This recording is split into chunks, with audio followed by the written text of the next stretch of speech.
Yeah, I didn't really explain. I didn't really know. I didn't really know. I thought I knew. All I know is I felt awful. I felt like that was it. And I still don't have all the information of what's going on, but I've been told it doesn't look like it's going to be as serious as I thought it was going to be. Which is good. In some ways, I was just felt so awful that it was like somewhat just ready to let go. But maybe that's not a bad thing.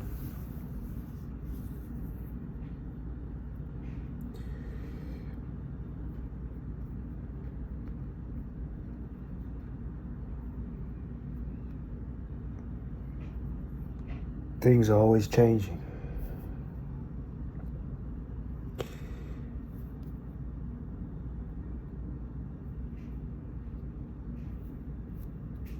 There's nowhere to cling to, there's nowhere to stand.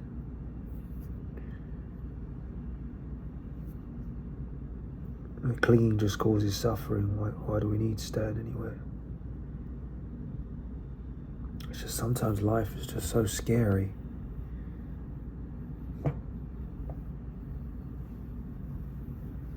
Yutadami would say, no, scared, till it passes.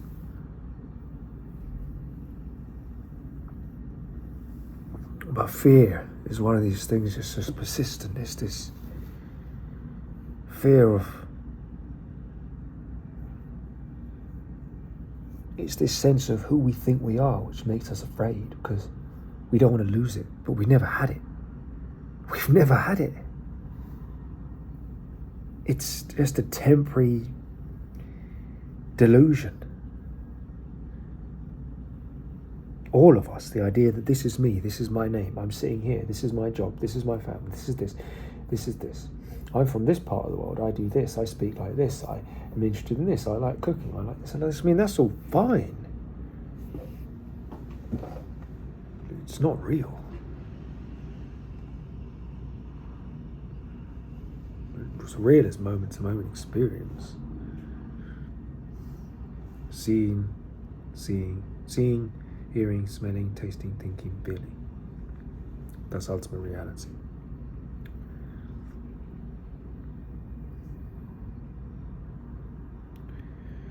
Every moment is either one of those. The mind always takes an object. And that's what I realized.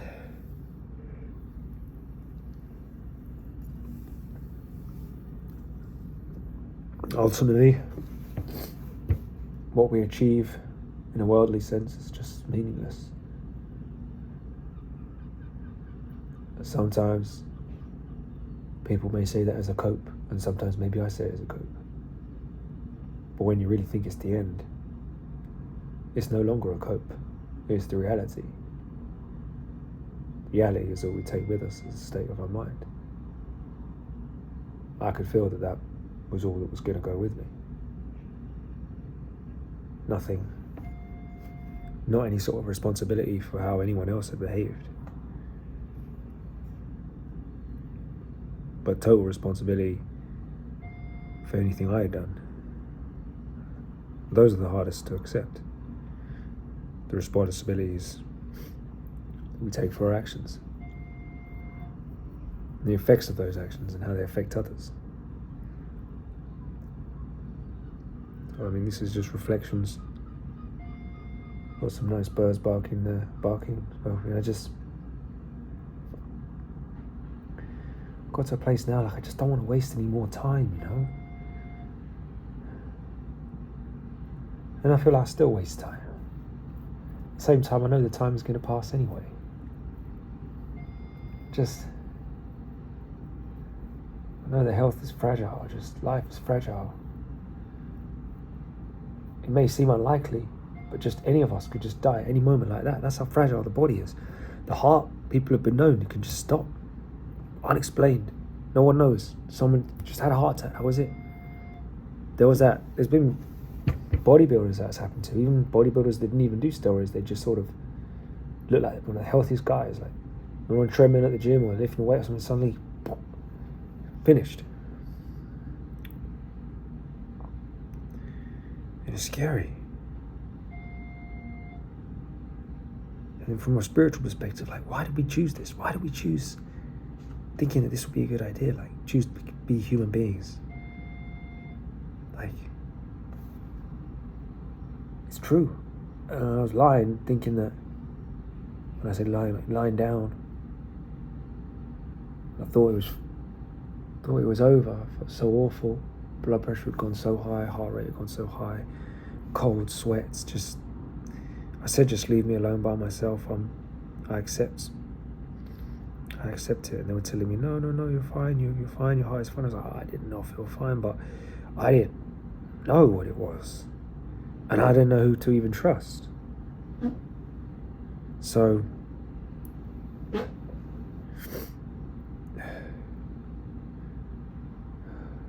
yeah, stomach has been a bit since here, but I've had the CT scan. It was fucking horrible. The bloody dye that they give you makes you feel sick, itches the skin. It just seems to take forever. I don't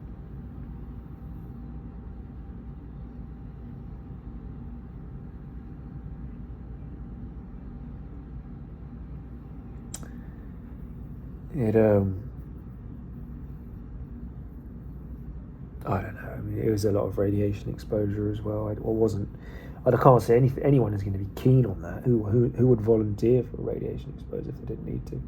Although the porter actually said that he would.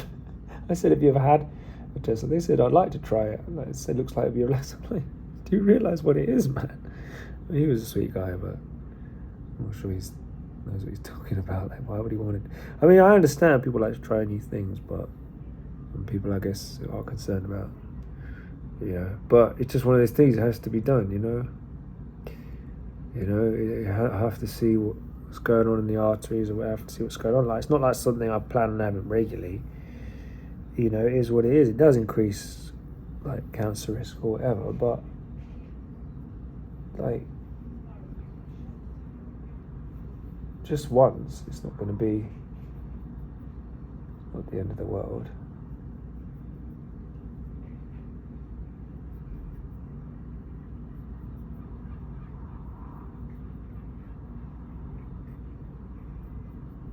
And they kind of messed up at the beginning. They didn't give me the tablet I needed right.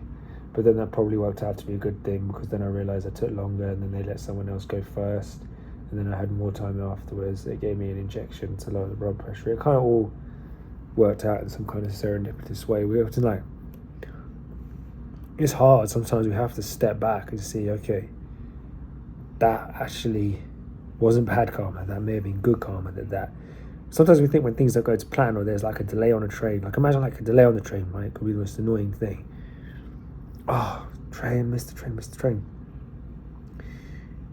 And you're late for work. Boss is angry with you. Maybe you've even lost your job or whatever. And then you found out that that train carriage that you tried to get on that you just missed, like, had a bomb in it or something. For whatever reason, you missed it and you were spared. Like, in the moment of missing it and everything that happens after it, until that moment of finding out, but sometimes there's always something, even if it's not a bomb, there's always something there's always like another way something could have gone. And we don't know, like, we think that was the better option, but we don't know what laid at the end of that route, So that's why I start to look at things like that now, like, not like, oh, there's a reason for everything will work out in the end, because I don't think, like, there's a reason. I mean, I do think there's cause and effect, but I don't think, like, the whole view of, oh, everything will be fine in the end, everything happens for the best. It's like, no, some things happen and it's bad. It's bad all round for everyone.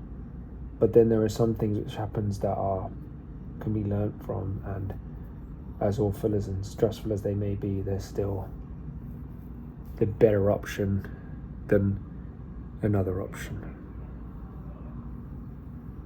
If that makes sense. Like there's still, like, there's some silver lining there. It's like why that happened, I can't quite explain, but it's like that realization afterwards. I've eaten quite a lot today. I had a lot of food. Just bought a lot of food from the shop. M&S. Cause most of the hospital food is terrible. No, it's like the evening meals are better.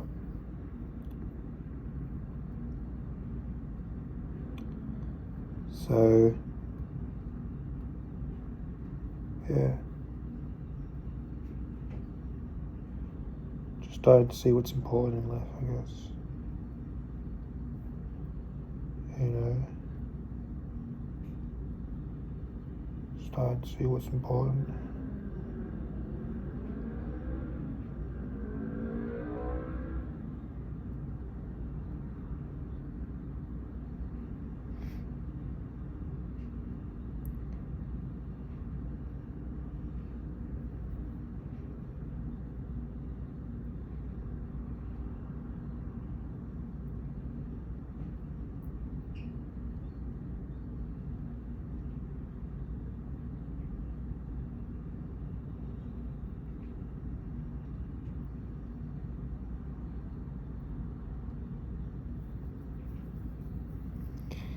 So yeah, thanks Vi for the kind messages you sent me.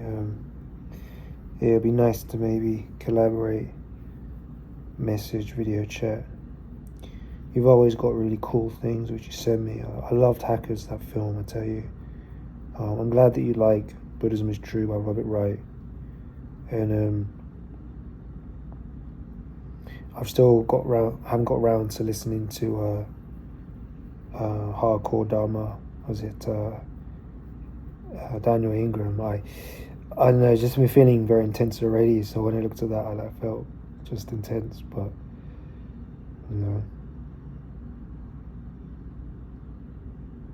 you know, I finally found something I really love. I love learning about the Dhamma. And I love Buddhism. I absolutely love it. And I don't ever want to give it up for anyone or anything. No matter what some people say about you've been brainwashed or this, that and the other. It's just, I love it. Like, it's an emotional thing for me.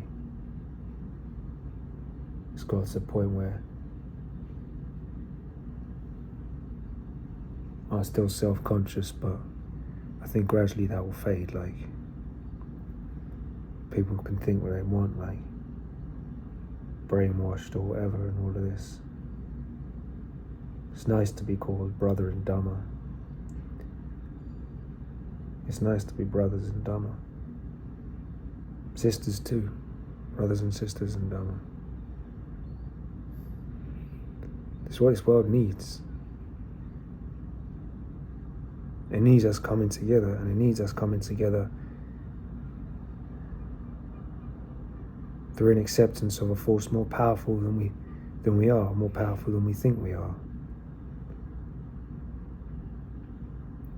More powerful than we think we are. I don't know. There must be something I'm trying to say through that. Maybe what I'm saying is once we accept that we're not powerful and we're not wise, and that's the first step to real power and real wisdom. Like what the Buddha said about he who thinks he is wise is most certainly a fool.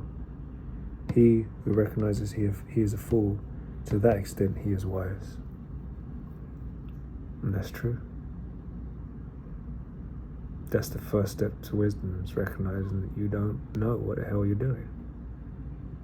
I still don't know what the hell I'm doing. But that's just one little step. And sure, I'll probably go back and forth. And the last thing is like, it's a good idea to inflate one's ego. That doesn't help anyone. So even if I make progress, I have to step back and realize, okay, don't get carried away now. So what happened, it's part of the reason why maybe I'm even in hospital, is that I pushed myself too hard. I thought, oh, I'm ready for this, I'm ready for that, I'm ready for this. It was like, there's certain things that maybe I just wasn't ready for. Definitely just wasn't ready for, but it's the only way it could happen. Sometimes like things happen in the only way that they can. And you learn whatever lesson you can learn. I didn't know at that stage, you know. My heart would race, the memories would come back to me. You know, meditation sessions are just a fertile ground for the worst memories to come flooding back, the worst trauma, the worst PTSD just to come flooding back.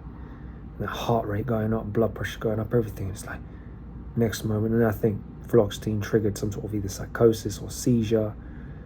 And now they're still giving it to me every morning, asking me, do you want your fluoxetine? And I just keep saying no, because it's like, it lowered sodium to really low, which already can cause mental, like brain problems and heart problems, all sorts of problems. Like, low sodium is just bad. Like if sodium needs to be the right level, not too high, not too low. If sodium is low, you're fucked. It fucks things up.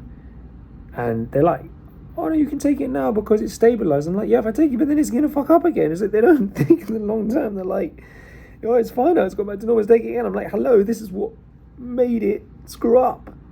And also, the other thing fluoxetine does, it dries out the mouth a lot, so you end up drinking too much water, and then that flushes out sodium. And you're not in tune with what the body really needs, so you can go ages like without eating, because it's often the mood kind of becomes funny, and you recognize that the mood is kind of funny, and you need to eat, and then you start eating what your body needs, and same with the right amount of fluids. But when you're on something like fluoxetine, especially if you're like depressed already and just not yourself, it's like it's masking all of that stuff, which is often like an inner compass to what your body needs. It's masking a lot of that.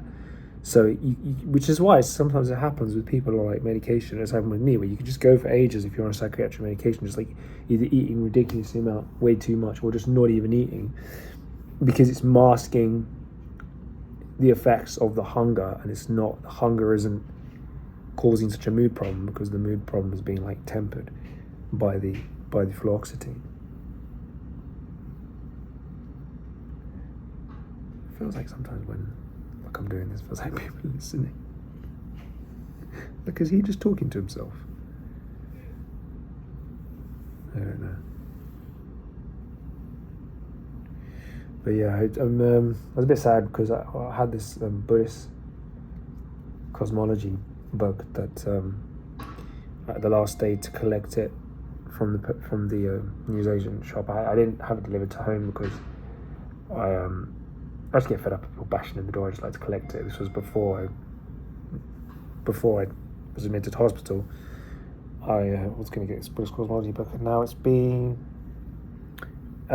already been delivered to the place to collect it from, nearby my house. But the last day is tomorrow. If it's not collected tomorrow, it'll be sent off back for a refund. So I may not. If I get discharged tomorrow, then I'll just go and get it. But if I don't, then it will just be refunded, which isn't the end of the world. I guess I could just order it again. It's just like,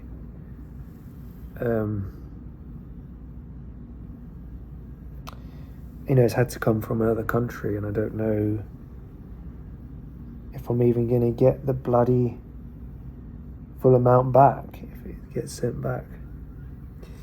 Oh, my sister's calling.